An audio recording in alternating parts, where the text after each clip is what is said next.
জ্বালানি তেলের মজুতদার ও চোরাচালানের বিরুদ্ধে কঠোর ব্যবস্থা নেওয়ার নির্দেশ দিয়েছেন প্রধানমন্ত্রী তারেক রহমান। আজ জাতীয় সংসদ ভবনে বিএনপির সংসদীয় দলের বৈঠকে তিনি এই নির্দেশ দেন।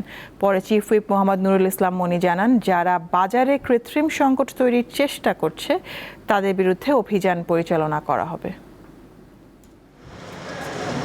মধ্যপ্রাচ্যে যুদ্ধের কারণে জ্বালানি তেলের বৈশ্বিক সরবরাহ ব্যবস্থায় বিঘ্ন ঘটছে।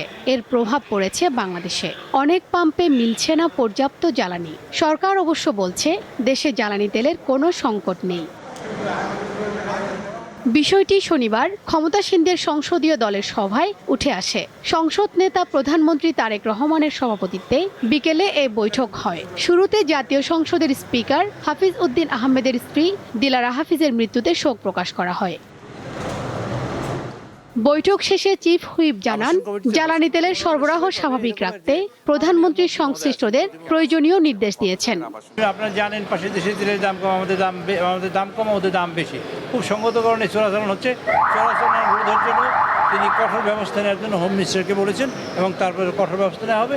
একই সময় যে অভিযান চালানো হবে যারা এরকম হোর্ডিং করছে বা যারা তেলের মজুত করে রাখছে বা তেলের আর্টিফিশিয়াল ক্রাইসিস তৈরি করার চেষ্টা করছে তাদের ব্যাপারে। এখন পিরিয়ড হোক রেগুলার বা হেভি, প্রয়োজন মতো কনফিডেন্স আছে রেডি। Play with confidence.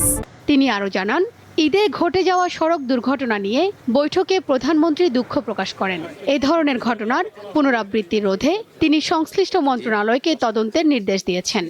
বাস কেন দুর্ঘটনা ঘটেছে সে ব্যাপারে কী পদক্ষেপ নিয়েছে সে ব্যাপারে আলোচনা হয়েছে। ট্রেন দুর্ঘটনার ব্যাপারে ভবিষ্যতে যাতে এরকম না হয় তার জন্য কি করা হবে সে ব্যাপারে তিনি এই ব্যাপারে আলোচনা হয়েছে।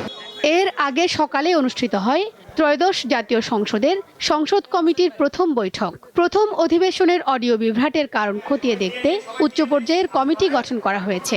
যারা সাউন্ড বিশেষজ্ঞ এরকম লোকজন দাওয়াত করেছি যাতে আমাদের সাউন্ড সিস্টেমটা রিয়েলি প্রপারলি কাজ করে তার ব্যবস্থার জন্য আমরা অনেকদিন নেতৃত্ব করেছি।